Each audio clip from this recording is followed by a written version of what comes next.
नमस्कार मित्रों, वर्तमान तनाव भरे माहौल में एक ऐसी शख्सियत को याद करना ज़रूरी होता है जो आज दोनों विपरीत दिशाओं के बीच में एक साझी कड़ी के रूप में सामने आती हैं, और वो हैं श्री अटल बिहारी वाजपेयी। उनको दिवंगत हुए 1 साल बीता और पूरे देश ने याद किया। और सबसे बड़ी बात यह है कि वर्तमान सत्ता तंत्र में यद्यपि उन्हीं की परंपरा चली आ रही है, लेकिन वर्तमान सत्ता तंत्र के विरोधियों ने भी अटल बिहारी वाजपेयी को आज याद किया। 2 दिन हो गए निरंतर उनके बारे में संगोष्ठियाँ और चर्चाएं और अलग अलग मंचों पर उनकी बात। क्या था इस शख्स में जो बिल्कुल इसको भुला पाना या इसकी कमी को शिद्दत से महसूस करना ये देशवासियों के लिए एक बड़ा सवाल पैदा कर रहा है। मित्रों, इस शख्स की बहुत सारी विशेषताएं थी। आज सुबह भी मैं इनके बहुत सारे पुराने वक्तव्यों के, भाषणों के वीडियो सुन रहा था। कितना ज़्यादा ये विस्तार रखने वाला, वैचारिक विस्तार रखने वाला व्यक्ति था, व्यक्तित्व थी ऐसी, इनकी शख्सियत ऐसी थी कि बहुत गज़ब का प्रभाव छोड़ती थी। मसलन में आप ये अंदाज़ा लगा लीजिए कि अगर यूएनओ में एक भारतीय शिष्टमंडल ने जाना है और अटल जी प्रतिपक्ष में हैं, तो अटल जी को उस शिष्टमंडल में ज़रूर भेजा गया। तत्कालीन सरकार का फैसला था कि ये वहाँ पर जाकर ये ज़्यादा अच्छा बोल पाएंगे। अब सवाल ये था प्रोटोकॉल का कि उस डेलीगेशन में, शिष्टमंडल में विदेश मंत्री भी, भारतीय विदेश मंत्री भी जाने वाले थे, लेकिन सारी परंपराओं को ताक पर रखकर तत्कालीन प्रधानमंत्री ने फैसला किया कि नहीं, विदेश मंत्री भले ही जाएं, लेकिन अटल जी का कद उनसे काफ़ी ऊंचा है और अटल जी ही उस शिष्टमंडल के अध्यक्ष के रूप में वहाँ वक्तव्य देंगे, वहाँ भाषण देंगे। मुख्य भाषण अटल जी का होगा, ना कि हमारे विदेश मंत्री का। ये एक बहुत बड़ी बात होती है अपने आप में। और मुझे भी एक बात याद आती है, इसका उल्लेख अटल जी ने अपने भाषणों में भी किया कि जब पहली बार इन्हें जनता सरकार में विदेश मंत्री बनाया गया तो उन्होंने विदेश मंत्रालय में जो प्रवेश किया तो गलियारे में से गुजरे तो अचानक एक स्थान पर ठिठक गए और उनको लगा कि यहाँ कोई चीज़ मिसिंग है।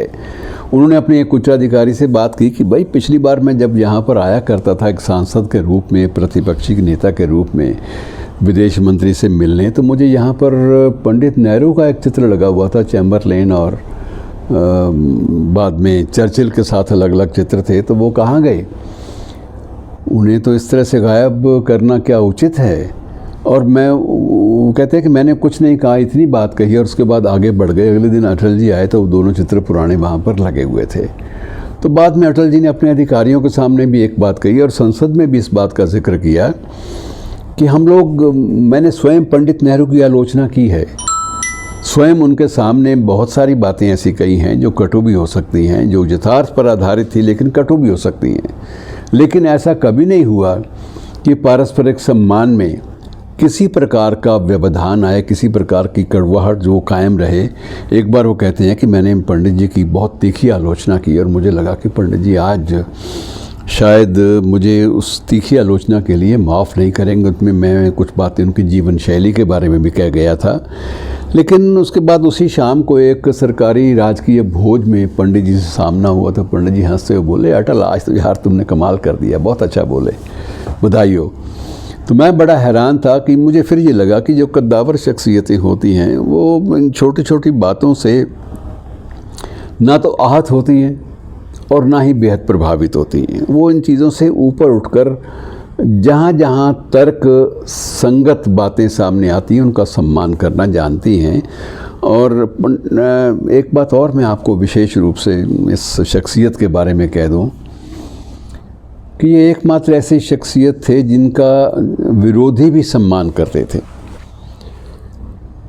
प्रधानमंत्री नरसिम्हा राव और बाद वाले प्रधानमंत्री चंद्रशेखर दोनों ही इनके लिए गुरुजी शब्द का इस्तेमाल करते थे। वो जब भी कभी अटल जी या कभी वाजपेयी जी नहीं कहा करते थे, गुरुजी कहा करते थे।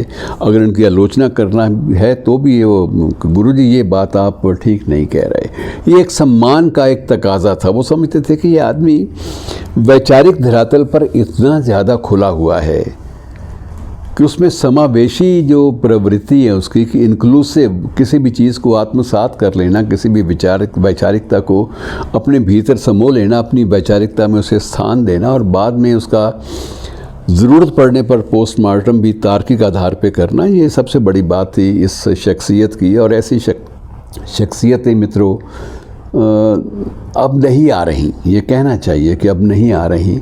और इस बात की कमी जो है ये सिर्फ ये नहीं कि प्रतिपक्ष महसूस करता है, सत्ता पक्ष भी महसूस करता है कि ऐसे कद्दावर शख्सियतें जो तात्कालिक रूप से दूरदर्शी निर्णय ले सकें, कद्दावर शख्सियतें अब कैसे आएंगी। अब वो परिस्थितियां भी नहीं रहीं, कड़वाहटें इतनी ज़्यादा हो गई हैं। कई बार ये लगता है कि आज की परिस्थिति में अगर अटल जी होते तो क्या करते। अटल जी का सबसे पहला ये प्रयास होता कि वो मुसलमानों को ये समझाते कि देखो भाई, मंदिर बनता है, राम मंदिर अगर बनता है तो इसका बनना तुम्हारे भी हित में है। इससे बहुत सारी पुरानी कड़वाहटों को तुम दूर कर सकते हो अगर तुम भी इसमें सारे समारोह में सक्रिय रूप से भागीदारी करो और सारी नफ़रत को भुला के आगे चलो। और उनके बहुत सारी चीज़ें लोग कोट भी करते हैं आज भी, कि जैसे ये गए थे सद्भावना की बस लेकर पाकिस्तान की यात्रा पर और अपने साथ संगीतकारों और कुछ कवियों को भी साथ ले गए थे। अब ऐसी चीज़ें भविष्य में, निकट भविष्य में सामने दोहराई जाएंगी ये मुमकिन नहीं लगता, क्योंकि पूरे समूचे विश्व के पटल पर अब ऐसी शख्सियतें नहीं रहीं जो इस प्रकार से उदारवादी प्रवृत्ति दिखाते हुए दूरियों को पाटने का प्रयास करेंगी। और सबसे बड़ी बात, जो अटल जी को आज याद किया जाता है तो उनकी बहुत सारी बातों के लिए, उनके एक जो कवि पक्ष था उसके लिए भी याद किया जाता है। मुझे याद आती है कि ये बच्चन जी भी जब पढ़ते थे तो ये भी उसी संस्थान में पढ़ते थे। और एक बार तो ऐसा भी हुआ कि जब लॉ कॉलेज में पढ़ने के लिए जब पैसे की तंगी हो गई तो इन्होंने अपने पिता के साथ कमरा शेयर किया। और क्यों सरकारी नोटिस में ये बात, यूनिवर्सिटी के नोटिस में ये बात नहीं आने दी कि मैं अपने पिता के साथ रह रहा हूँ। तो बहुत सारी ऐसी परिस्थितियाँ थी विकट, जिनमें से गुजर कर ये कुंदन बने थे, ये चमके थे। और बच्चन जी भी कई बार ये कहा करते थे कि कवि सम्मेलनों में यद्यपि हम दोनों पार्टिसिपेट किया करते थे, लेकिन अक्सर होता ये था कि कई बार अटल जी बहुत ज़्यादा कवि सम्मेलन लूटने वाले बन जाते और कई बार मेरी बारी आ जाती और अटल जी हंस के कहते कि भाई आज तो तुमने कमाल कर दिया। और कई बार मुझे कहना पड़ा, अटल जी जहाँ आप बैठे हो वहाँ बड़ा जोखिम भरा होता है कि कोई रूमानियत भरी कविता कोई सुना पाना या उसके प्रस्तुति करना भी बड़ी मुसीबत का खेल बन जाता है कि आपकी वीर रश्मि, आपके जो ओज है जो प्रस्तुति में, वो ओज हम लोग कहाँ से लाएं, हमारी पीढ़ी के लिए संभव नहीं है। तो एक हर सर्वतोमुखी प्रतिभा जिसे आप कहते हैं कि हर दिशा में जो आदमी सही मानों में संवेदनशील इंसान के रूप में दिखाई दे, ऐसी शख्सियतें मित्रों हमेशा हमें याद रहेंगी।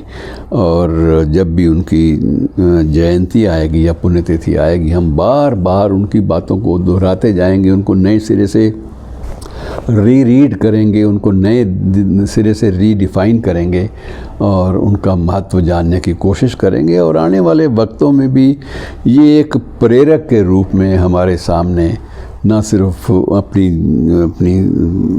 राजनीतिक पार्टी के सामने, बल्कि समूची देश की जो राजनीतिक व्यवस्था है, जो राजनीतिक दल हैं, सबके लिए ये एक पूजनीय और प्रतिष्ठित शख्सियत के रूप में विराजमान रहेंगे। शुक्रिया दोस्तों।